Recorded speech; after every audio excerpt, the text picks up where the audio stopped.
ఒకటి ప్లాట్ఫామ్ ఉంది చాయిస్, లేకపోతే మీ తాతగారు లేకపోతే ఐ థింక్ గాడ్ థాట్ అది. లాస్ట్ మూమెంట్కి వచ్చేసరికి ఏజ్ ప్రాబ్లం వచ్చింది.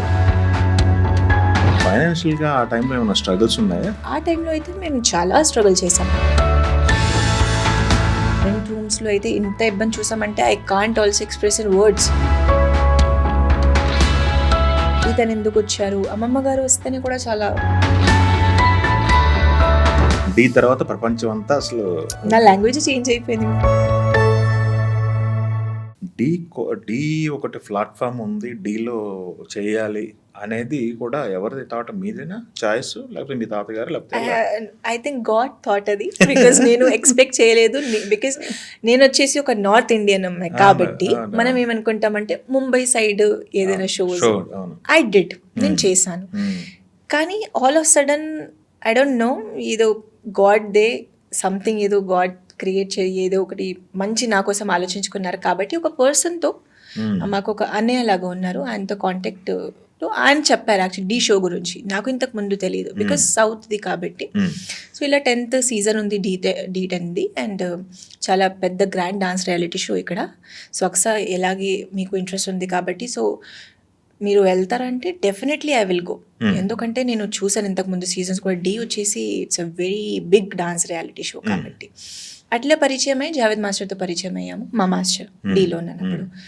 ఆ తర్వాత చాలా డాన్స్ ఫామ్స్ది వీడియోస్ పంపించాము, అండ్ ఆ తర్వాత ఆడిషన్ జరిగింది. నేను ఇక్కడ ఆడిషన్ కోసం వచ్చాను.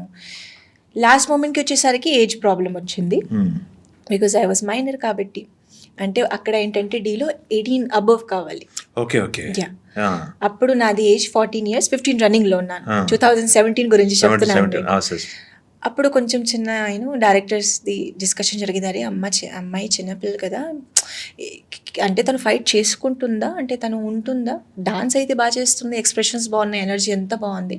సో ఒక చిన్న మీటింగ్ జరిగింది. But at the last moment వాళ్ళు ఏం చూసారంటే టాలెంట్, అమ్మాయి దగ్గర టాలెంట్ ఉంది కదా, అండ్ మనకి ఇలాంటి హార్డ్ వర్కింగ్ పీపుల్ కావాలి కాబట్టి let's give our a chance.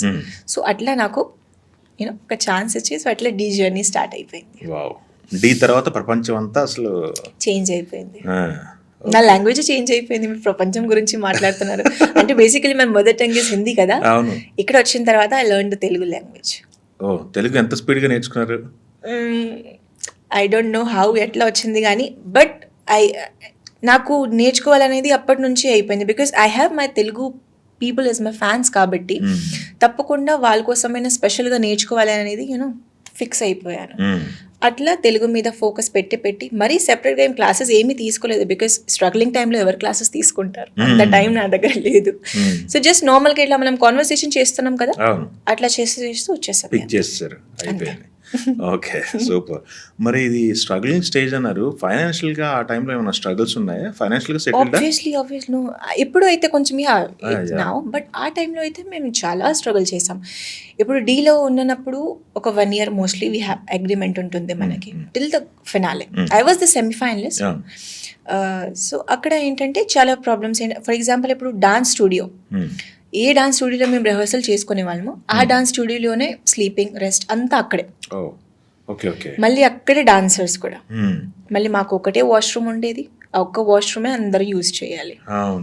Food విషయంలో కొంచెం ప్రాబ్లం వచ్చింది. బికాజ్ మేమేంటంటే నార్త్ పీపుల్ ఎక్కువగా చపాతీ ప్రిఫర్ చేస్తారు. మేమున్న ప్లేస్లో ఏంటంటే చపాతీస్ అంత లేవు, రైస్ ఎక్కువ. అంటే ఇక్కడ కూడా ఎక్కువ కల్చర్లో ఏంటంటే ఎక్కువ ఫుడ్లో ఎక్కువ మీరందరూ వచ్చేసి రైస్ ప్రిఫర్ చేస్తారు. సో మా తాతగారికి నాకు అయితే కొంచెం ఇబ్బంది అనిపించింది. టేస్ట్ పరంగా కూడా కొంచెం డిఫరెంట్గా ఉంది. అండ్ నైట్ది నైట్ స్కెడ్యూల్స్ ఉండేవి, ఇవంతా నాకు ఇంతకుముందు అలవాట్లేదు. నైట్ షూట్స్ ఎక్కువ ఉండేవి. బికాస్ నార్మల్గా ఏంటంటే ముందే ఎపిసోడ్ షూట్ చేసుకొని పెట్టేస్తారు, లైవ్ ఉండదు కదా రియాలిటీ షోస్. సో ఫైనాన్షియల్గా అయితే కూడా చాలా ప్రాబ్లమ్స్ స్టార్టింగ్లో చూసాము. రెంట్లో ఉన్నాము, రెంట్ రూమ్స్లో అయితే ఇంత ఇబ్బంది చూసామంటే I can't also express in words.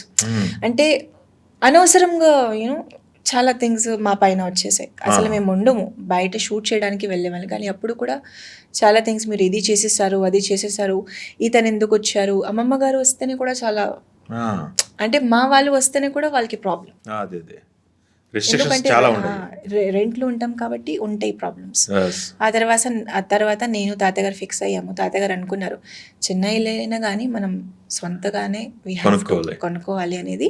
తాతగారు నాకు 3 years or 4 years అవుతుంది ఒక 2 BHK ఫ్లాట్ గిఫ్ట్ చేశారు. So Wow. నా ఫైనలీ ఓన్గా మాకు ఒక చిన్న ఇల్లు ఉంది. పోన్లేండి. ఓకే.